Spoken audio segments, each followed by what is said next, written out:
A Tennessee man holds a county record in Knoxville. Listen to this. He's the father of 30 children, and he's only 33 years old. Desmond Hatchett was back in court this week pleading with the state to help him pay his child support. He's the father of 30 kids with 11 different women, and each of them wants support. The state already takes half his paycheck and divides it up. His oldest child is only 14. His youngest is a toddler. There is nothing the state can do to make him stop having more kids. He has not broken any laws. Reality shows about families with multiple children? It might be a crazy life, but it's our life. John and Kate Plus 8 are so 2008. Now we're getting reality shows about multiple wives. Love should be multiplied, not divided. TLC's new show Sister Wives, which just premiered, featured Utah salesman Cody Brown, his 3 wives. My name is Mary. I'm Cody's first wife. This is Janelle. This is my wife, Christine. And their 13 children as they prepare to bring a 4th wife into the mix. I feel like that we should invite Robin to come into our family. But Showbiz Tonight can tell you, the Browns are learning an important lesson today. If you're living a secret, possibly illegal life, it's probably best not to do a nationally televised reality show about it. I like marriage, and I'm a repeat offender. Showbiz Tonight can confirm today that police in Lehi, Utah are investigating Brown and his wives for, surprise, surprise, violating state laws against bigamy. It's a bigamy charge, which is a Class 3 felony. The cops, who say they rarely investigate bigamy cases, say it was the Browns' reality show that sparked their investigation. I just fell in love, and then I fell in love again, and then I fell in love again. I think everyone thought the same thing when Sister Wives was announced, was like, it's illegal. How are they going to put that on TV and not get in trouble? HBO's fictional show Big Love also features a polygamist family. I will not allow them to keep persecuting us like this. But the fictional family depicted in that show works very hard to keep their arrangement secret. No reality shows for them. I'm a polygamist. And now that the Browns starring in a reality show has led to them starring in a criminal investigation, Showbiz Tonight is asking, why the heck would they go on TV with something that could land them in jail? Even the cops in Utah are shocked. A police spokesman is quoted today telling the Salt Lake Tribune, most of the time people don't bring this kind of attention onto themselves. Going public's very intimidating. Showbiz Tonight went one-on-one with the Browns in Los Angeles before the show premiered, and they told us they knew there would be risks. We feel like we have a story worth telling, and that was the major reason we wanted to come out and experience the exposure. The benefits that can come from the situation are far outweigh the risks. The Browns are reacting today for the first time to the news that cops are investigating them on possible felony bigamy charges. Here's what they told Showbiz Tonight. We are disappointed in the announcement of an investigation, but when we decided to do this show, we knew there would be risks. But for the sake of our family, and most importantly, our kids, we felt it was a risk worth taking. Their entire mission with this show has basically been crushed. But AOL TV's Maggie Furlong tells Showbiz Tonight she thinks the police investigation revealed today may complicate the Browns' efforts to promote polygamy acceptance. I know in this country it's innocent till proven guilty, but you hear that police are investigating things and you hear that they may take it to the higher level, and you automatically think, okay, they're doing something wrong. So now we'll have to wait and see if this reality show is criminal or just unconventional. One thing we do know for sure, if the cops end up arresting the Browns, There's 3 separate marriages. they're gonna need one big paddy wagon. Well, we reached out to TLC today about this police investigation and they have no comment, but you gotta wonder if this family is now regretting that they agreed to put their controversial lifestyle, their relationships, and their kids on this new reality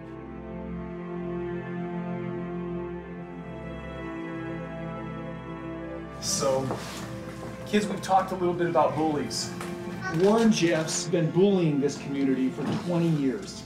Warren Jeffs is the leader or prophet of the FLDS Church. He's convicted of child sexual assault, but what he was doing was he was marrying young girls.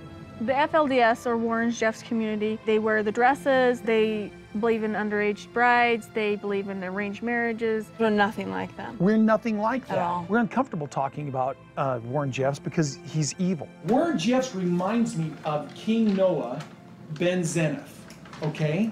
Noah ben Zeniff was a king in the Book of Mormon who was basically the head of the church. And he inherited his basically his kingship from his father, and he was an evildoer. He was a bad guy. Noah ben Zeniff and Warren Jeffs both inherited their church from their father and went on to abuse the subjects of their kingdom in evil ways. Warren Jeffs and King Noah ben Zeniff, okay? They were leaders in a community who should have been noble and benevolent, and instead they preyed upon their community. In the end, Noah was burned and killed by his own people. Warren Jeffs took our sacred scriptures and placed them on the altar, his altar, not God's, and took an entire society of people down with him. And it took the state of Texas to stop Warren Jeffs. But Warren should have been stopped by his own people. Marriage to 3 women, isn't that illegal? It is. It's a third-degree felony in the state of Utah, so it's not anything I've taken to do lightly. And I'm a huge fan of the television show Big Love, which I understand you guys are. This show is you're sort of based off your guys' life, and yeah, it's hard for me to get my head around, ladies and gentlemen. It really is. First of all, I mean. All right, let me ask the easy question. How do you afford this? Well, I can answer that. We all work really hard. Valerie and I work in a family business outside the home. Joe runs a business. Vicki works part-time from home. And we sacrifice a lot. We all work really hard. And then the other part that I know people are going to react to is that you're all kind of related. You're either cousins or your sisters. And isn't that part kind of weird? Well, we 3 are, but none of us are related to Joe. And the sisters part is no different than Rachel and Leah in the Bible. So and culturally, you know, sisters will sometimes marry the same man. So it's not so weird to us. Joe, seriously, you need a lot of energy to keep up with this, don't you? Come on, man. Really? Well, this isn't for the faint of heart. Certainly, if it's about sex, there's easier ways to go about it. But, right. but the amount of commitment it takes is a lot, and yeah, it can be exhausting at times. And before I go to calls, let me just ask this one last question of the ladies, which is, do jealousies ever erupt? Again, I feel like I'm an expert on your guys' situation because I watch the show Big Love, so I know exactly how the jealousies do kind of erupt, but you tell us if that's a real reflection of what actually happens with you guys. Somewhat. I mean, you'll never hear us say that jealousies don't happen. They do, but we expected them, we planned on them, and we have ways that we kind of work through those things, and it's just part of our growth. Yeah, we wouldn't be human if we didn't have jealousies. Of course we do. All right. So we're starting to get some calls here. Again, our phone number is 855-DR-DREW-5 or 855-373-7395. And apparently on the phone now, we've got a friend of the show, Flora Jessup. She was raised in an FLDS compound, and so she had polygamy. Flora, you had polygamous parents, right? Pardon me? You had polygamous parents, correct? Do you have a question I did. for the My dad was married. My dad was married to my mom and her sister.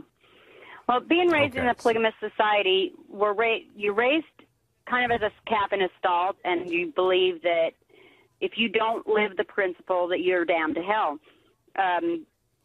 Working with victims, the eyes are the truth tellers, and I've watched many interviews with the Dargers, and women do not appear to be all that happy to me. Okay, so let's ask that question, ladies. Is this happiness? Is this connubial bliss? Well, that's one person's assessment, and I don't share the experience that she's shared, and I didn't grow up in a closed society, and I went to public school in a regular neighborhood. I knew what was out there. I had a free and willing choice to make it, and many of my siblings didn't. So, that's not my experience. Did the 3 of you come from polygamous families? Yeah, we were All all three of you raised did. within this culture, but in independent families, I see. not All right. following any leader necessarily. All right, But our parents also gave us a choice and never forced us or told us that we weren't going to go to heaven if we didn't live this way. And we have many siblings that have chosen not to live this way, and they still associate with the whole family, and it's still one big happy family. Okay, thank you, Flora. We'll take some more calls. Go ahead, Flora. Finish up. Do you feel that you have to forsake your emotional well-being in order to live the principle? Oh, hardly. That wouldn't work out very well. No, not at all. We are very human, and we embrace our emotions, and we work with them. All right, let's keep taking some calls here. Absolutely not. We'll take more calls, ladies. Evelyn in Pennsylvania, go right ahead. What do you got for me? Dr. Drew, I Evelyn. cannot understand what are their sleeping arrangements? All right, guys, give us that. Is there one communal sleeping center, or is there 3 different bedrooms that Joe visits? How does that work? We each have our own master bedroom, and Joe visits each bedroom on a rotation basis. It's that simple. Evelyn, you still there? And all the sleeping arrangements are separate. Evelyn, you still You there? know, what I don't understand, No, all the sleeping arrangements are God separate. made one wife for one guy, not 10 of them. What do you guys say to those sorts of spiritual principles? Personally, I think they're all nuts. Well, I think that's somebody's You're belief entitled to your structure, opinion. and this is our belief structure, and that's how we feel and what we do, and we feel like you should have the right to live yours, and we should have the right as consenting adults to choose the way that we we put our family together. Joe and in follow our Florida. conscience. Joe, what do you got for us? Ask a question of the Dargers here. What do you got? Hi, Dr. Drew. Joe. I wanted to ask the Darger family, have they noticed if their plural marriage has adversely affected their children's lives in school, say, for instance? Are the kids performing well academically? Question. Yeah. Who's going to answer that?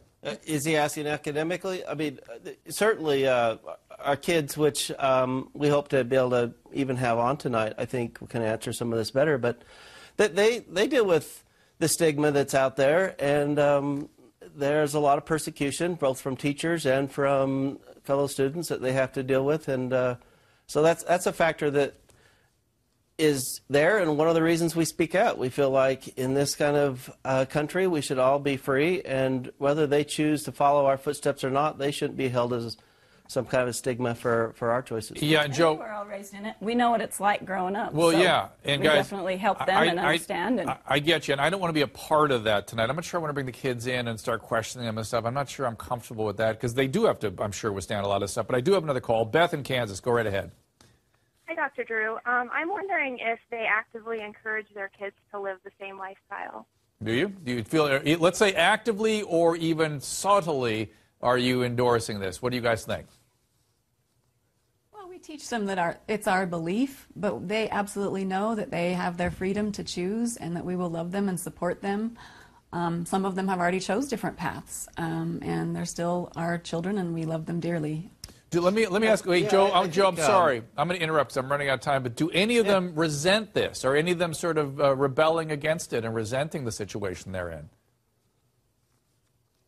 I think some of them go through phases where they have, but that doesn't mean they always do. It's a typical teenager thing, really. I mean, how many teenagers rebel against their parents' religion? It's kind of a normal thing. Well, and you already feel strange enough as a teen, and then to have this strange situation, they have to deal with that, and they have to learn and come through it and decide what they want. But in the end, I think they end up proud of who we are. We have a great family, and we all love each other. So far, they're proud of us. So far, they're proud of you. I appreciate that honesty, and I think we'll